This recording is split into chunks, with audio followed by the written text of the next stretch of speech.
Hi, I'm Kayla with WTI, and if you're looking for a sand table for your little one, then definitely check out this one from Step2. It's the Naturally Playful Sand Table.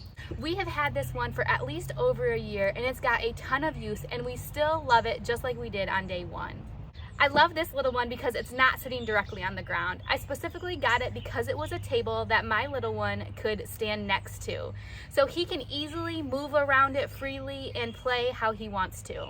The lid has a track on it which you can race cars on, and that has provided just as much entertainment as the sand has for our little guy. What's really nice about this is it even came with a few fun sand toys. Came with a bucket, 2 shovels, and these are my son's favorite, the claw and the leveler as he calls it. You can use it to level the sand or dig in the sand, and they're really super fun.